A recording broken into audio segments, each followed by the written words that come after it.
Hi, I'm Tara. Living alone seems like a really scary thing, but it's really not that big of a deal as long as you know how to handle it and how to take care of things on your own. So I've lived alone for over a year now. I've learned so much about myself and about life, and these are the things that I had to learn how to do in order to survive. So number one is how to change a light bulb properly. And I know that sounds really basic. I've been changing light bulbs my whole life. However, growing up, my parents always bought the light bulbs for the house. So there was never anything really hard about it. I just went and got it out of the laundry room. But the fact is, there are different types of light bulbs out there. And depending on the lamp that you have or the light fixture, there are different wattages, there's different bases. And if you don't understand any of that, you're gonna go to the store, get the wrong light bulb and come home and not be able to change it.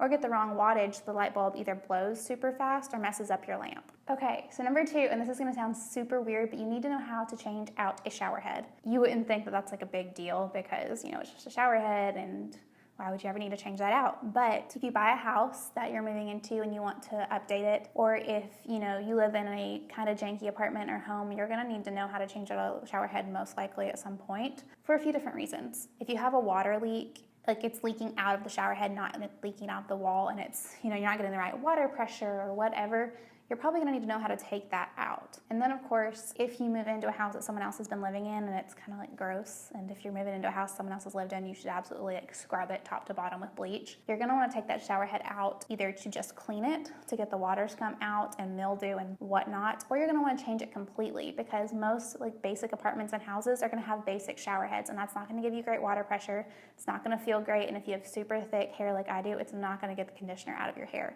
And you're gonna wanna upgrade to a better shower head. And considering a shower head's like $25, it's worth the investment. Okay, number three, and I'll admit that I'm terrible at this, it's mowing the lawn.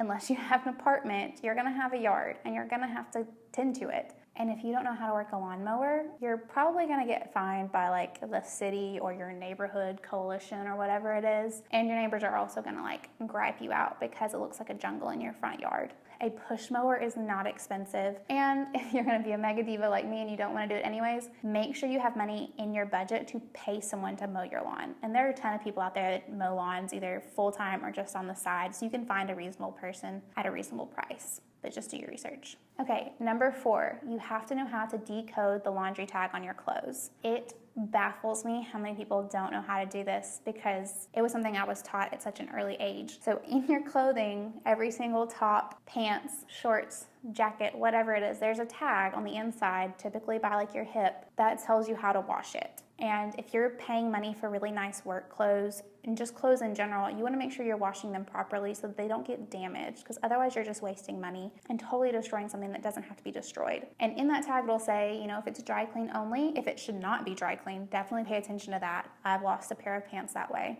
If it needs to be washed in cold water, hot water, gentle cycle, whatever, there are all of these symbols. And some tags will have the words out there for you, most do, but they also have symbols like don't put this in a washing machine, hand wash only.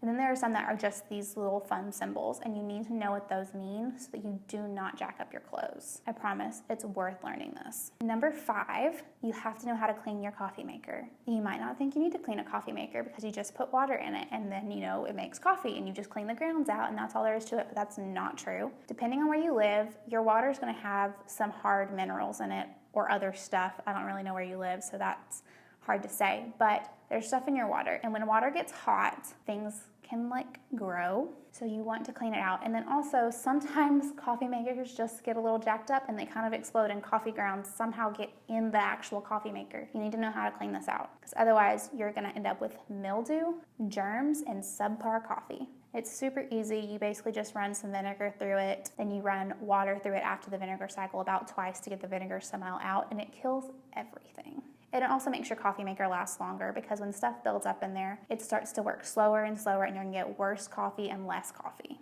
Okay, number six, you have to know where the breaker box is and how to flip the breakers. So if you don't know what a breaker box is, it is this little metal box somewhere inside your house or outside your house that literally controls the electricity to the various parts of your home. If you have an apartment, you'll probably have a breaker box with 4 or 5 breakers in it, and it'll go to the kitchen, the laundry room, all the other rooms. And if you have a storm or, sometimes things just don't work properly, the breaker will flip And when that happens, things won't come on. And this is such a big deal because if you don't know how to turn that back on your own and your fridge goes out, you've got spoiled food. If you don't know to check the breaker box and flip it back on for the AC in the summer, you're burning up. If it's just your bedroom, then you don't have lights. And it's super easy. Like, you literally just open the box and you take the little switch and you flip it to the on position. It's super easy, and it's the first thing you should always check if for some reason something is not working. If the power outlets aren't working, it's probably because the breaker's flipped and not because the electrical is messed up. So always double check the breaker box before you call anyone, because I promise if your landlord comes out to fix the AC unit and the only problem is you didn't flip the breaker, he will be pissed. Okay, to recap really quick. First, you need to know how to change a light bulb. You have to know how to switch out a shower head, mow the lawn, decode the laundry tag on your clothes, clean your coffee maker, and flip the breaker box. Super simple things, and it's not a comprehensive list. There's a million other things you have to know how to do when you live alone. But that is the basic stuff, aside from budgeting and just like feeding yourself and being an independent human, that you need to know to live alone successfully. So for more of these videos, definitely subscribe to our channel, and please don't forget to give us a thumbs up and comment below with other things that you've learned living alone, and if you have any other questions, because I'm happy to answer them.